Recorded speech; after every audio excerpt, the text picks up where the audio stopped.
Thought that you should know I've been going solo. Want my love, baby, earn it.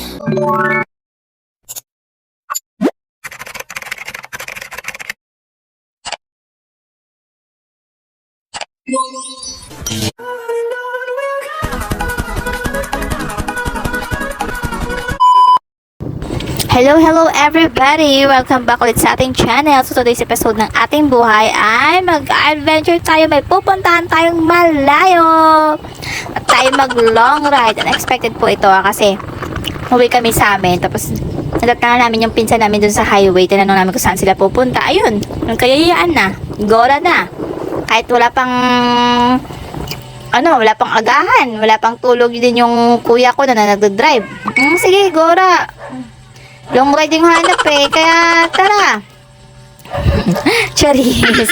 Pero totoo yun. Wala pa sa talagang tulog, tapos pareho kaming hindi pa nakapag-agahan. So, dumating kami dun sa may napuntahan namin, tsaka pa kami nag-agahan. Yung pinuntahan pala namin to guys is Igtoble to Anilangan to San Remigio Antique. Ganun, yung road na yun. Pang Bitukang Manok siya. Pero maganda talaga yung view, parang nasa Batanes ka. Kaso nga lang, ang trick ng araw, grabe yung init, as in. Walang kupas yung tagatak ng pawis ko, pero sulit talaga siya kamo. Kahit ganun yung trick ng, yung araw, init. Parang yung ihip ng hangin, ang lamig. Kasi nga, ang ganda naman talaga as in, ang ganda ng view. Ang ganda ng place doon, oxygen overload, ganun. Ang OA man pakinggan, pero totoo talaga. Mas maganda pa lalo siguro pag hindi tuyo yung mga damo. Kaso tuyo yung damo kaya yung sa kabilang bundok ka nagkaka-grass fire. Kaya nag-stop over muna kami kasi mabayad kami ng environmental fee. Yan, nag-stop over kami dyan. So after nun, dire-diretso na yung biyahe namin. Malayo to guys, as in kamo.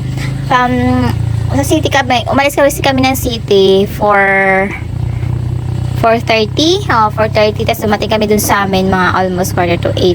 Tapos yun, umalis kami ng 8, tapos dumating kami dun sa pinuntahan namin mga nasa lagpas 11 na. Yun. Tsaka kami kumain. So, ang ganda dun ng view, kita nyo naman guys, as in talaga kamo, sulit yung pagod, ganun. Parang pangalawang beses ko na pala yung punta dito. Pero nung una, 2000, nakalimutan ko ba sa ganun? 2019 ata ba yun? O something like that, basta wala pang pandemic. Pumunta kami ng mga workmates namin dito, nag long ride din kami. Yun nga lang, pero hindi pa siya fully cemented yung daan. Parang nasa pa lang siya, nasa 30% siguro. Ngayon nasa 90% na siya. Konting-konti lang talaga yung yung daan na hindi pa sementado. Ganun. Parang safe na siya pag mag-travel ka. Yan siya guys. So, samahan nyo kami sa rides na ito. So, sana mag-enjoy kayo sa view. Mas maganda sana to pag naka-drone kayo. Makita mo talaga yung gaano katarek yung daan. As in, kasi yung ibang motor nga nag-aamoy goma na siya. Kasi hindi niya kaya ba. Kasi sobrang tirik talaga, tapos zigzag sa ganun. So tara guys, hanggang dito lang yung pagkukwento ko. So samahan nyo ko sa travel na to. Hope you enjoy the view. So tara na, let's go!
guys, nasimula yung kalbaryo ng battery ng cellphone ko. As in talaga na ilang percent na lang siya.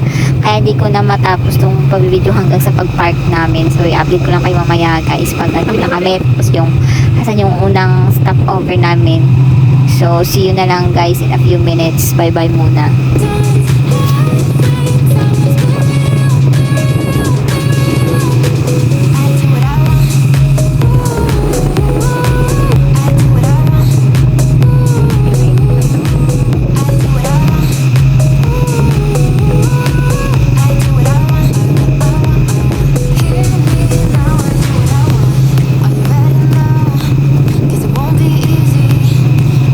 A few inches later. At dito na nga kami sa first stopover namin guys. Nasa Rancho ata kami, Charis. Sa beside doon ng strawberry farm guys. Hindi na kami nakapasok sa strawberry farm kasi nga wala namang bunga yung strawberry doon. Sayang na din ba, mahal pa naman ang entrance. At eto yung last na pinuntahan namin guys bago kami dumaan doon sa bahay ng relatives ng kasama namin. Ito yung Igbaklag Cave. Bago pala kami pumunta dito, dumaan kami muna sa Lake Danao. Doon kami kumain. Yung mga baon namin at pinamili namin ni Kuya doon namin kinain.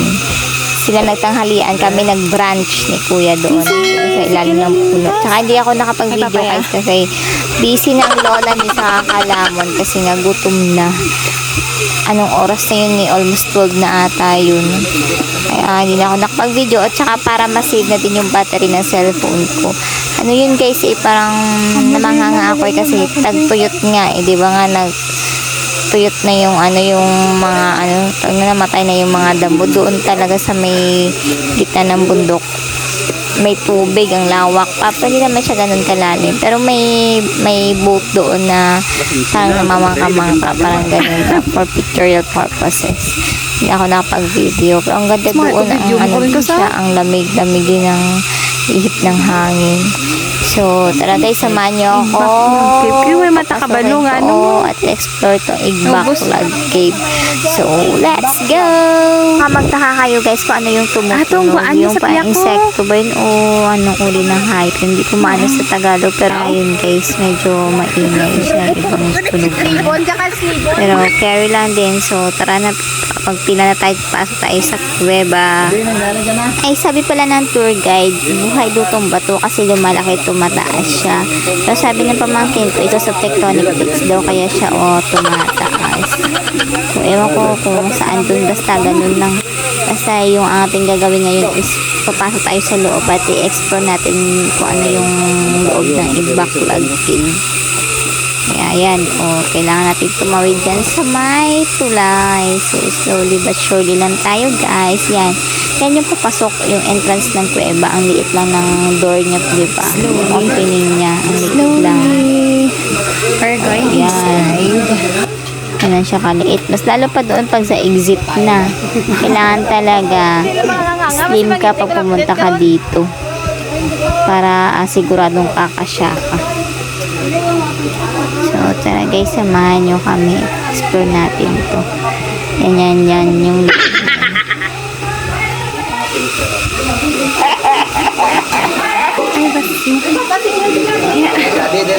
Ay, di pa yan. Yes, jadi din, jadi.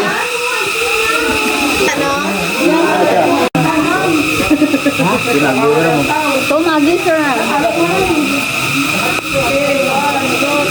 Ito, pwede lang ba? Ano? Sakit ka? Malibot mo yun.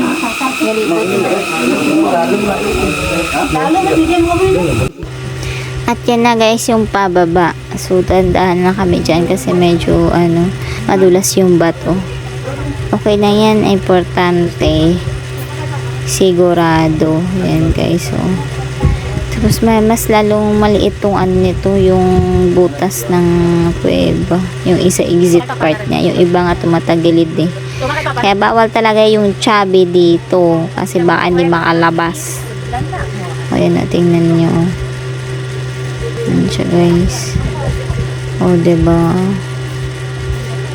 Yan. Tagilid lang. Ganyan siya. Tingnan nyo, lalabas ako dyan. Tingnan nyo. At andito na kami sa labas ng kuweba. Nagpapahinga lang kami sa mga bato-bato. Upo-upo lang muna. Ang ganda talaga ng simoy ng hangin dito. Ang lamig. Parang gusto kong matulog. Ayan yung mga ibang kuha namin ni Kuya. Yan. Oh, thank you sa pinsan namin. Yan. Taday! Kruhay sa Igbaklag. At ito guys, yung ilang shots ng dinaanan namin. Kita nyo kung gaano siya katarik guys. So, ganyan yun, ganyan katarik yung dinaanan namin. Salamat sa kasama namin for sharing this.